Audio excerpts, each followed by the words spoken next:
समाजसेवक संजय मानाजी कदम यांच्या वाढदिवसानिमित्त महाड शासकीय रुग्णालयात रुग्णांना फळवाटप करण्यात आलं असून छावा मराठा योद्धा संघटनेमार्फत फळवाटप कार्यक्रमाचं आयोजन करण्यात आलं। संजय मानाजी कदम हे नेहमीच सामाजिक कार्यामध्ये अग्रेसर असल्यानं त्यांच्या वाढदिवसानिमित्त लातूर, परभणी, हिंगोली, रायगड, रत्नागिरी, पालघर अशा अनेक जिल्ह्यांमध्ये विविध प्रकारचे उपक्रम राबवण्यात आलेत। समाजसेवक संजय मानाजी कदम यांचं मूळ गाव पोलादपूर असून ते मुंबई अंधेरी इथं वास्तव्यात आहेत। समाजसेवक संजय मानाजी कदम हे शैक्षणिक आणि सामाजिक क्षेत्रामध्ये नेहमीच अग्रेसर असल्यानं त्यांच्या वाढदिवसानिमित्त छावा मराठा योद्धा संघटनेकडून महाडमध्ये फळवाटप कार्यक्रमाचं आयोजन करण्यात आलं होतं।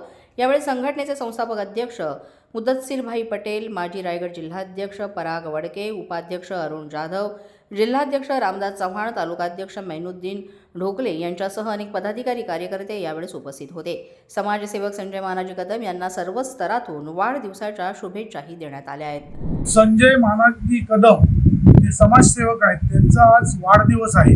त्यांच्या वाढदिवसाचे औचित्य साधून आज छावा मराठा योद्धा संघटनेतर्फे महाडच्या ग्रामीण रुग्णालयामध्ये रुग्णांना आज फळवाटपाचा कार्यक्रम आयोजित करण्यात आला होता आणि त्या माध्यमातून रुग्णांना फळवाटप करण्यात आली आणि समाजसेवक संजय मानाजी कदम यांना छावा मराठा योद्धा संघटनेतर्फे वाढदिवसाच्या खूप खूप शुभेच्छा।